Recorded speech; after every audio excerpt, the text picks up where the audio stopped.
Bonjour et bienvenue à l'atelier pour ce nouvel épisode, c'est l'épisode 8. Aujourd'hui, vernis, polish. Et on reviendra sur les techniques de polish.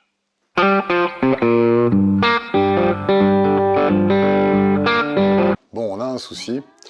J'ai reçu un courrier des avocats de HBO. Je vous le traduis, hein. Vous avez utilisé la semaine dernière un pochoir à partir d'un personnage de la série Game of Thrones. Nous vous rappelons que notre client, Home Box Office, entre parenthèses HBO, est propriétaire du design du marcheur blanc, puisque cela fait partie de la série vidéo qui a été produite par HBO, et blablabla, menace de mort, enfin la totale quoi. Bon, ben, on n'a pas trop le choix, je vais pas entamer un procès avec HBO pour des droits d'auteur, hein, pour mon âge. J'espère que JSR ne regardera pas cette vidéo, parce que ce qu'on va faire, c'est qu'on va foutre un coup de peinture bleue sur le truc, quoi. Comme ça, on tombera pas, c'est le monde dans lequel on vit, qu'est-ce que vous voulez que je vous dise, donc coup de peinture bleue.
Cette peinture bleue n'arrive pas à couvrir le noir, et surtout le noir du Posca. Donc je décide de la virer, pour remplacer par de la peinture noire, et je mets un petit peu d'acétone au chiffon pour ramollir un peu la peinture, et puis je l'enlève, et en effet, elle emmène avec elle tout le Posca noir, détruisant ainsi l'œuvre du JSR. De toute façon, comme on devait couvrir, voilà quoi, on va couvrir la peinture noire. Hein. Pour les bombes de peinture et de vernis, j'ai trouvé un vrai gadget de feignant. Il y a des petits embouts, suivant la taille des bombes. Et hop, on rentre ça là-dedans. Et comme c'est excentré,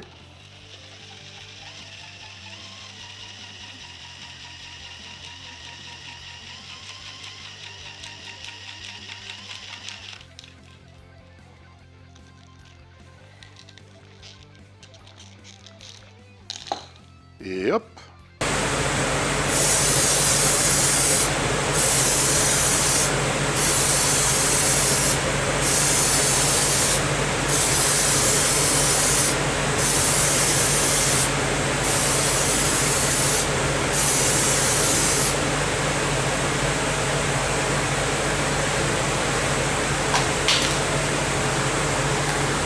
On va finir avec du vernis 2K.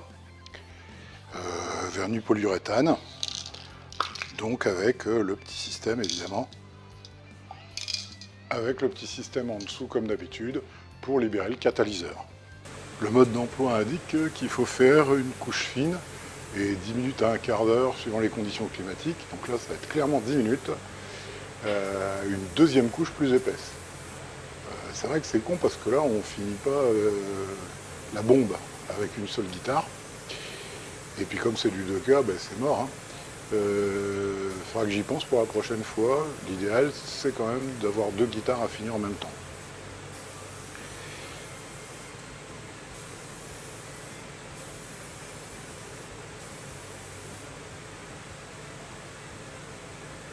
Alors j'aurais dû me méfier, le motif a été peint par JSR, et c'est du celte, hein. C'est même pas du Vénète, c'est du celte. C'est-à-dire qu'il est né à côté d'une des 91 forêts de brocéliande qu'on trouve en Bretagne. Et forcément, il a des gènes de Merlin l'Enchanteur, de la fée Viviane, de la fée Morgane. Ce qui explique en fait que j'arrive pas à bien couvrir, et que quand on chauffe un peu et que ça dépasse une certaine température, on voit le motif qui est en dessous, alors que j'ai essayé de le cacher. Bon, je déconne, comme disait le célèbre auteur de science-fiction Arthur C. Clarke, à qui on doit 2001 Odyssée de l'espace, toute technologie suffisamment avancée est indiscernable de la magie. Donc en fait, c'est mon premier essai de peinture dite intelligente. Vous savez que tout est intelligent de nos jours. Et en gros, c'est une peinture qui contient des particules qui sont bleues ou noires ou d'autres couleurs en dessous d'une certaine température et qui deviennent transparentes au-dessus d'une certaine température. C'est-à-dire, dans notre cas de figure, là, j'ai essayé la bleue, ça marchait pas terrible, j'ai essayé la noire, c'est pas encore ça, mais au-dessus de 30 degrés, on a vraiment cet effet thermique qui se produit. Maintenant, bon, j'ai pas trouvé sur Internet. Si vous trouvez un mode d'emploi de ces peintures, n'hésitez pas à mettre ça dans les commentaires. Moi, j'ai rien trouvé. J'ai mis 6 couches, c'est-à-dire une bombe quand même, mine de rien. Hein, une bombe sur une surface comme ça, c'est assez... c'est déjà pas mal, quoi. Est-ce qu'il faut en mettre plus? Est-ce qu'il faut attendre que ça sèche entre les couches? Est-ce qu'il faut faire quelque chose d'autre? J'en sais rien. Toujours est-il que cette peinture, elle a un pouvoir couvrant très très très faible. Je pense qu'il aurait peut-être fallu mettre une deuxième bombe, mais on va s'arrêter à là sur l'essai. Hein. De toute façon, vous avez vu, j'ai déjà assez salopé le truc. Mais bon, j'ai un joker. Comme le disent très souvent certains luthiers professionnels qui ratent régulièrement des finitions, j'avais oublié de vous le dire, mais ce qu'on est en train de faire, c'est une relique. Voilà, et hop là, ça passe. Bon allez, on s'y remet.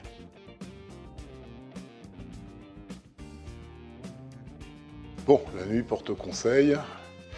On refait une digression, et je me suis réveillé ce matin avec dans la tête le côté ça ira bien comme ça, c'est une relique. Non, c'est pas trop possible. Ça correspond pas à ce que j'aime faire.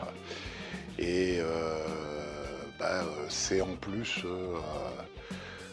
toujours un petit peu frustrant de dire « Ah bah ouais, ok, j'ai merdé, tant pis ». Alors vous me direz « Oui, mais t'as le temps, c'est pas des guitares pour vendre, j'en vis pas et j'en vends pas, ou très très peu. Et le but n'est pas un but de productivité que peut avoir un fabricant de guitare électrique qui a besoin d'en vendre pour en vivre, quoi, tout simplement. » Bon, d'un autre côté, ça ne marche pas non plus pour les professionnels. Je vais vous dire pourquoi. C'est en gros, il y a le marché bas de gamme, et là c'est le kit chinois. Hein. Si jamais un guitariste a 2000 balles à mettre dans une guitare, de toute façon il va acheter une marque, hein. Il va acheter un logo aussi. Donc celui-là, de toute façon, ça marche pas. Et donc, il faut arriver à, si j'étais professionnel, il faudrait arriver à l'excellence, c'est-à-dire à des guitares custom à 6 000, 5 000, 6 000 balles, sans problème, mais qui soient forcément parfaites. Donc le côté ça ira bien comme ça, ça marche pas. C'est à mon avis le seul marché qui existe pour des guitares custom et des petits fabricants, des artisans ou des choses comme ça. Mais bon, voilà, c'est un marché très restreint et c'est un marché qui pousse à l'excellence. À ce sujet, d'ailleurs, on me racontait une anecdote rigolote. J'ai un pote qui avait visité la cristallerie Lalique, à Vingen-sur-Moder, et il était, pour son boulot, hein, et il était au département qualité. Et il y avait un vase Lalique qui passait le contrôle qualité, et c'est un vase qui est vendu le prix d'une très très très belle guitare électrique, hein, minimum. Et la dame du contrôle qualité lui montre une micro-bulle en fait qu'il y avait juste sur le rebord du vase. Et elle le prend et elle le jette violemment dans un bac où il éclate évidemment, puisque en fait il ne peut pas y avoir même une micro-bulle, c'est considéré comme un défaut. Et c'est ce qui permet à la cristallerie Lalique de ne pas être dans les grandes surfaces à se battre contre les Chinois, hein, et de pratiquer des prix voilà, un peu plus importants. Donc voilà, une petite digression du matin, hein. Ça veut dire quoi? Ça veut dire que, hop, perception de la bouteille de décapant chimique V33, on enlève tout et on recommence.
On retravaille l'après carrément au 600 tout de suite, tellement il est bien.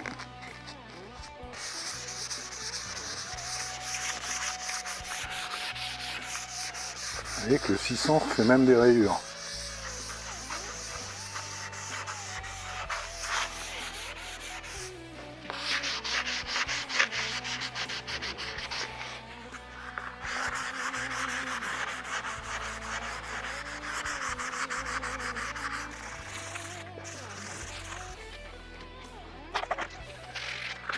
De 1942 à 1948, Dodge avait à son catalogue un bleu qui s'appelle La Plata Blue. Et c'est ça qu'on va mettre sur cette guitare, le La Plata Blue de Dodge. 1942-1948. Il n'y a pas besoin de se faire toute la surface au petit papier de carrossier et à l'eau. Il y a des disques qui existent qui sont vraiment très très très doux, qui s'appellent Abralon. Donc il y a 1000, 2000, 3000, 4000. Et ça permet aussi de faire le plus gros œuvre à la ponceuse orbitale, tout doucement, hein, juste on passe vite fait. Et on a besoin avec le papier d'aller que vraiment sur les petits spots qui restent. quand on en a.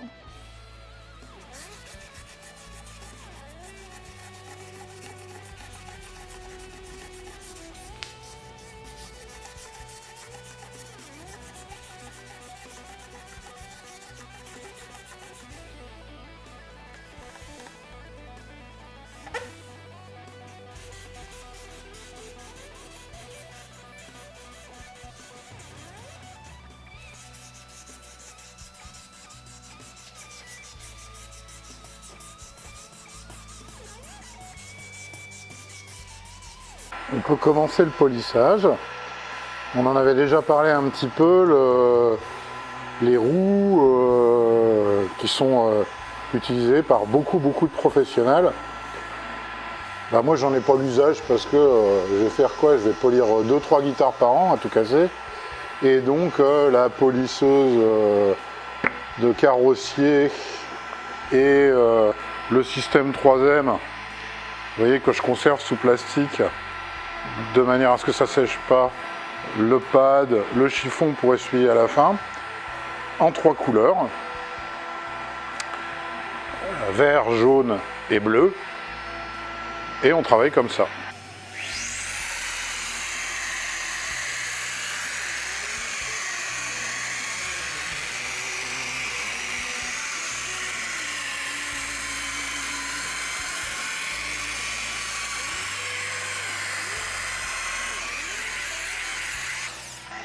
Et là, on réfrène l'envie de tout de suite essuyer parce que la friction a fait que c'est un petit peu chaud.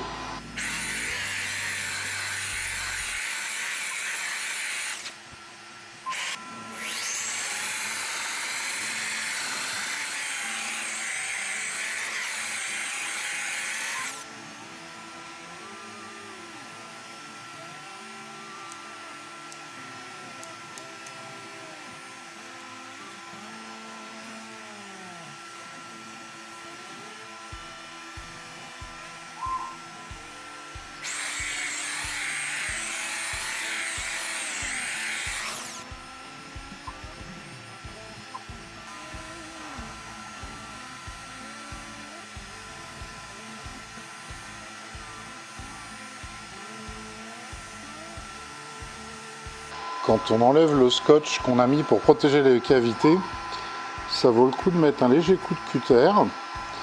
Ça évite comme ça parfois d'emmener un petit éclat de vernis ou de peinture. Et il n'y a rien de pire alors qu'on vient de finir de se retrouver avec un éclat de peinture, quoi. Petit truc, on s'est enquiquiné à obtenir un miroir. Et donc dans toute la suite de la fabrication de la guitare, on va passer notre temps à essayer d'effacer les traces. Donc il y a un truc qui est pas mal. Quand j'étais soldat, on appelait ça des gants d'inspection. Ça s'achète par 50, tu sais, c'est pour les gens qui ont des problèmes de peau sur les mains ou des trucs comme ça. Et ça a le net avantage, c'est qu'on va pas laisser de traces de doigts parce qu'on va toujours mettre ces gants d'inspection. Je cherchais pas gants d'inspection, hein, je cherchais gants coton ou gants de nettoyage, et là, évidemment, on laisse aucune trace. Avant finition, cette guitare pesait 846 grammes.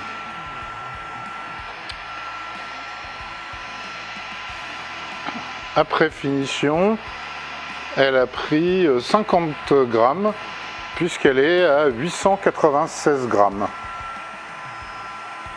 Donc il y a 50 grammes de finition. Alors 50 grammes de finition sur une LP qui fait 3 kg, c'est sûrement pas ça qui va changer grand chose. Je vous lis néanmoins un texte trouvé sur un vendeur très connu de peinture pour guitare. Laisse le bois respirer sans interférer ou modifier la tonalité produite par le corps de la guitare, obtenant ainsi une vibration pure. Soyons clairs, ils se foutent de notre gueule. Voilà, vidéo un petit peu frustrante, je le conçois. Mais pas trop le choix. Ça vous empêche pas quand même de vous abonner, hein. C'est pas parce que je suis menacé qu'il faut pas vous abonner. De toute façon, vous avez vu, maintenant on est clean. Ils peuvent toujours venir. À la semaine prochaine.